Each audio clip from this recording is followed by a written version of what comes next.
melhor maneira de se estudar e reter o conteúdo? Essa é uma pergunta que vários estudantes fazem e ao longo da minha carreira acadêmica e depois enquanto professora, eu sempre busquei também encontrar o melhor método para mim. Existem vários métodos, existem inúmeras maneiras de você estudar e eu fui tentando métodos até encontrar aquele que fosse o melhor para mim. Por isso, nesse vídeo de hoje, eu quero apresentar para você justamente aquilo que mais funcionou para mim e quem sabe pode ser também o que mais vai funcionar para você. Desde a minha graduação, passando então por todos esses quase 5 anos de graduação, depois os anos de mestrado e hoje, enquanto professora, eu preciso estudar. O tempo todo eu preciso estudar, aprender conteúdos novos, porque a minha profissão, sejam então as aulas que eu preciso dar, os conteúdos que eu preciso ministrar, e também a minha empresa depende do meu conteúdo, depende daquilo que eu aprendo diariamente,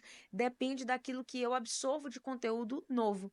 A produção de conteúdo, principalmente na internet, ela depende daquilo que você todos os dias adquire de conteúdo novo. Por isso que eu constantemente preciso estar estudando e então eu busco cada vez mais métodos melhores de estudar e aquilo que eu posso fazer para agilizar cada vez mais os meus estudos. Então, nesse vídeo de hoje, eu quero compartilhar com você aquilo que eu faço, o processo que eu sigo. Se você gosta do conteúdo desse canal, se você me acompanha aqui, convido você a curtir esse vídeo e a se inscrever no canal da Bioquímica para que a gente chegue aos 15 mil inscritos. Eu conto com o seu apoio nesses aí mais de 4 anos de canal da Bioquímica, lá no Instagram, entre outras redes sociais.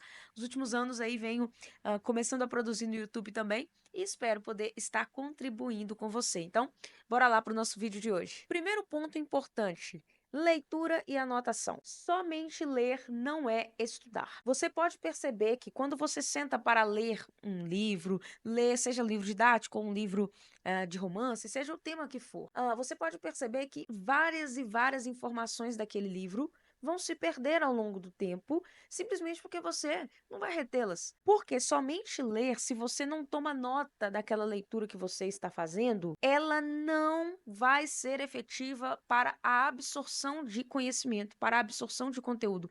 Por quê, pessoal? Ter conhecimento, então, é muito mais do que somente ler algumas palavrinhas, decodificar aqueles códigos ali que são as palavras. É muito mais do que isso. O conhecimento, ele reside na sua capacidade de ver aquele tema, interpretar aquele tema e poder até mesmo dizê-lo com as suas próprias palavras. Quando você é capaz de fazer isso, significa que realmente você entendeu, que você está dominando. E só a leitura por si só não é capaz de proporcionar isso para você. Por isso é fundamental que você anote. Mas como estas anotações precisam ser feitas? Porque tem gente que até anota, mas parece que copia o livro todo de novo, copia o texto todo de novo. E não é assim que se faz.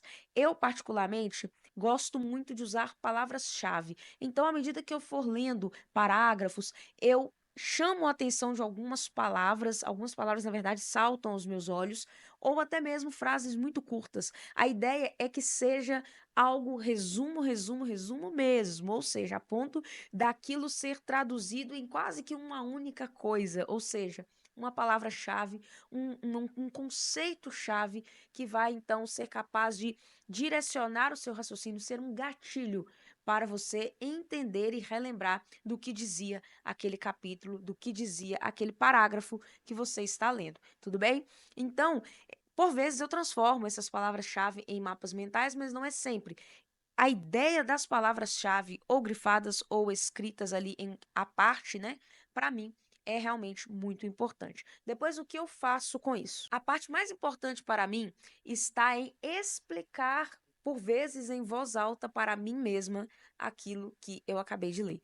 Então, utilizando aquele roteirozinho que as palavras-chave me deram, eu vou tentando construir uma linha de raciocínio e criando uma explicação didática como se eu estivesse dando uma aula, como se eu estivesse explicando para outras pessoas aquilo ali. Eu tenho um quadro, como você pode ver aqui atrás, por vezes eu até anoto, faço os esquemas nesse quadro e simulo uma aula, como se eu estivesse dando uma aula. Quando eu não tinha o quadro, fazia num papel mesmo, ficava de pé e acompanhando essas anotações que eu havia feito e construindo uma linha de raciocínio.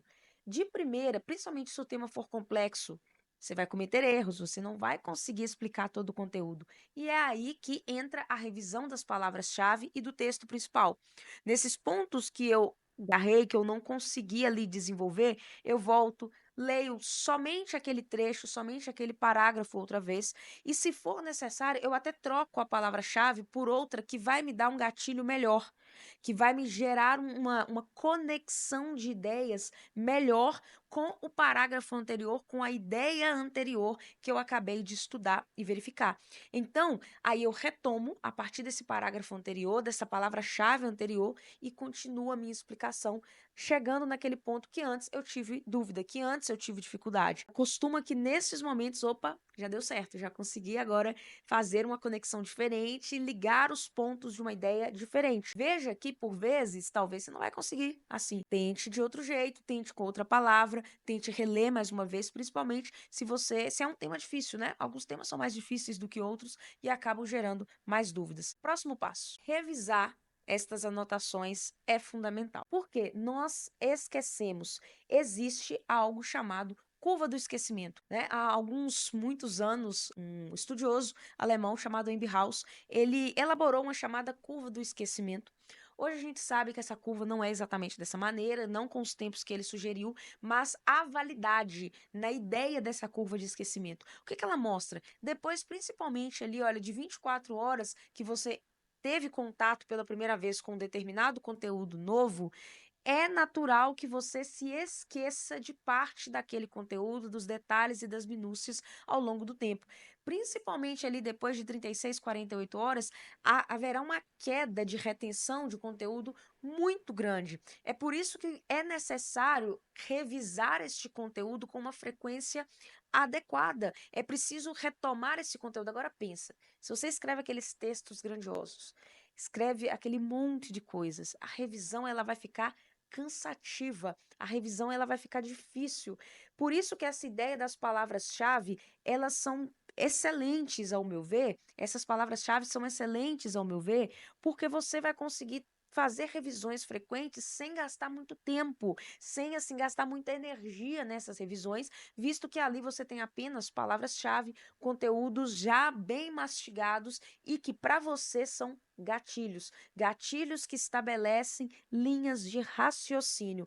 Por exemplo, para fazer esse vídeo, é assim que eu elaborei esse roteiro de vídeo, né? O meu roteiro simplesmente consiste em palavras-chave que vão conduzindo a minha linha de raciocínio para que eu consiga transmitir para você a minha ideia. Veja, eu estou então, de certa forma, retendo cada vez mais esse conteúdo que eu estou transmitindo aqui para você, que é uma maneira de estudar, uma maneira útil, eficaz e que funciona muito. Baseado até mesmo nessa ideia da curva de Ebbinghaus, de esquecimento, você pode perceber que à medida que você começa a fazer revisões frequentes, essa taxa de esquecimento cai bastante e você começa, pelo contrário, reter cada vez mais conteúdo, armazenar cada vez mais aquela informação e você começa a ter domínio desse conteúdo. É por essa razão que a frequência das revisões é bastante importante. Se é um conteúdo que você tem mais dificuldade, essas revisões precisam ser mais frequentes. À medida que você começa a absorver, as repetições podem ficar mais espaçadas. E aí entra esta técnica muito, muito interessante, muito útil, que é a técnica das repetições espaçadas. Ou seja, você revisa, você retoma o conteúdo com um espaçamento, com um tempo entre uma revisão e outra. À medida que você começa a fazer as revisões, elas podem ficar cada vez menos frequentes, visto que você está armazenando o conteúdo cada vez mais. Para auxiliar nisso, eu utilizo por vezes ou mesmo essas anotações e faço alguns períodos próprios de revisão à medida que eu vou encaixando na minha agenda. Em alguns outros momentos, eu utilizo até mesmo aplicativos, como o exemplo do Anki. O Anki, como ele funciona por meio da ideia de flashcards, ele vai dando para você ali tempos específicos para rever aqueles cartões que já passaram.